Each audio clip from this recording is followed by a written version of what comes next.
Good morning বন্ধুরা, কেমন আছেন আপনারা? আশা করছি প্রত্যেকেই ভালো আছেন। আমিও ভালো আছি। আবার চলে এলাম দার্জিলিং নিয়ে। ওই যে আমার আগের ভিডিওতে দেখিয়েছিলাম আমরা দার্জিলিংয়ে পৌঁছে গেছি। এবার তো ঘুরতে যেতে হবে। আমরা দার্জিলিংয়ে পৌঁছেই একটু ফ্রেশ হয়ে নিয়েই আমরা বেরিয়ে পড়েছিলাম আশপাশটা ঘুরতে। আসলে প্রথম দিন ট্রেন থেকে নেবেই আর কোথাও যাওয়ার ইচ্ছে থাকে না সেরকমভাবে। তাই ভাবলাম আজকের দিনটা এই ম্যাল রোডেই কাটাই। সকাল থেকে রাত পর্যন্ত আশপাশটা ঘুরে দেখব কি আছে আর কি কি জিনিস কেনা যায়।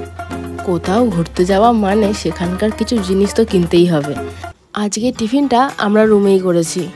টিফিন করে স্নান টান সেরে একবারে বেরিয়ে পড়েছি ম্যাল রোডটা ঘোরার উদ্দেশ্যে। কোথাও ঘুরতে এসে রুমে বসে থাকাটা আমার আবার ঠিক পোষায় না। আশপাশটা দেখতে দেখতে এবার আস্তে আস্তে যত বেলা গড়াচ্ছে মনে হচ্ছে যেন একটুখানি পেটে ভাত পড়লে ভালোই হয়। আসলে বাঙালিরা সকাল থেকে রাত পর্যন্ত একবার যদি ভাতের মুখ দেখতে না পাই তাহলে বেজায় কষ্ট হয়। আমার তো হয়ই। তাই আমরা এই হোটেলটায় খেতে চলে এসেছি। হোটেলটার নামটা আমি ভিডিওতে আগেই দেখালাম।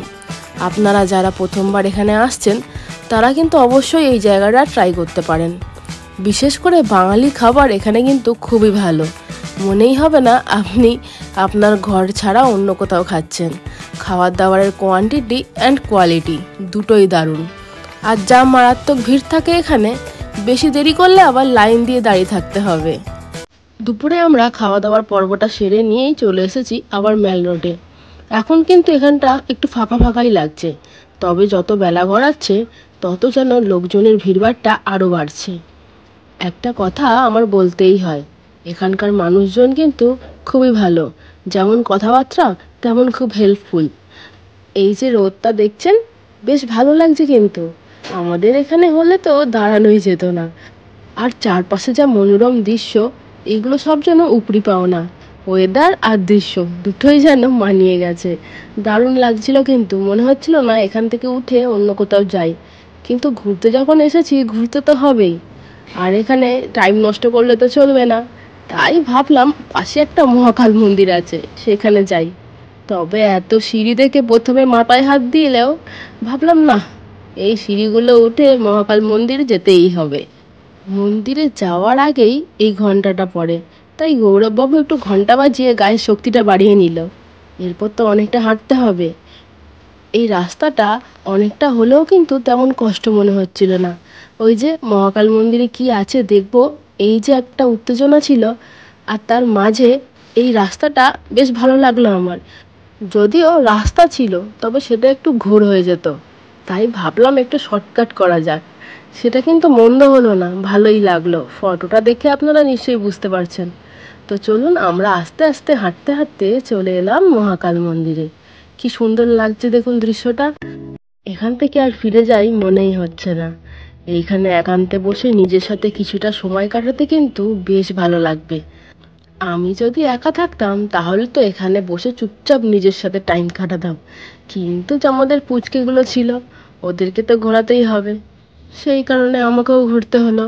আর এখানে একটা জিনিস লক্ষ্য করেছেন, গৌরব বাবুর হাতে কিন্তু তার মা কালী রয়েছে। মহাকাল মন্দির ঢোকার পূর্বেই আমরা একটা কালীমার মন্দির দর্শন করে তারপর ঢুকলাম মহাকাল মন্দিরে। এখানে কিন্তু গৌরব বাবুর কালীমাটাকে দেখে এনারা খুব খুশি হয়েছিলেন।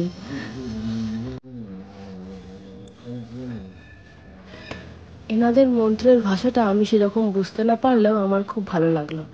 এরপর কিন্তু আমরা আবার ফিরে গেলাম সেই ম্যাল রোডে। এবার কিন্তু দুপুর গড়িয়ে পুরো বিকেল হয়ে গেছে। আর এইখানে এসে যে দৃশ্যটা দেখলাম সেটা বলে বর্ণনা করার থেকে মনে হয় চোখ ভরে দেখাটাই সুন্দর। কত বয়স্ক মানুষ মনের আনন্দে হাত পা ছড়িয়ে নাচছে। আর এনাদের সাথে তালে তাল মিলিয়ে আমাদের পার্টনাররাও কিন্তু ভালোই নাচছে। আর দাঁড়ান, একটা তো কথা বলাই হয়নি, এই নাচ এত আসছে কেন বলুন তো? কারণ পাশে গান চলছে। গানটা যদিও আমি দিতে পারলাম না কপিরাইট পড়ে যাওয়ার কারণে। এই গানটা চলছে কারণ পাশে একটি অনুষ্ঠান হচ্ছে। সেই অনুষ্ঠানটা হচ্ছে কিছু দুস্থ মানুষদের জন্য টাকা কালেকশনের। সেই জন্য এখানে সবাই মিলে মনের আনন্দে নাচছে, গান শুনছে এবং কিছু কিছু ডোনেশন দিচ্ছে। এত আনন্দের মাঝে হঠাৎ একটা দৃশ্য চোখে পড়লো, দেখতে পাচ্ছেন তো? এটা একটা আস্ত ফ্রিজ। কে নিয়ে যাচ্ছে মাথায় করে বলুন তো? একটি মহিলা। দেখে তো আমার চক্ষু চড়ক গাছ। আপনাদের কেমন লাগলো? আজকের মতো এইটুকুই, নতুন ভিডিও আসছে খুব তাড়াতাড়ি।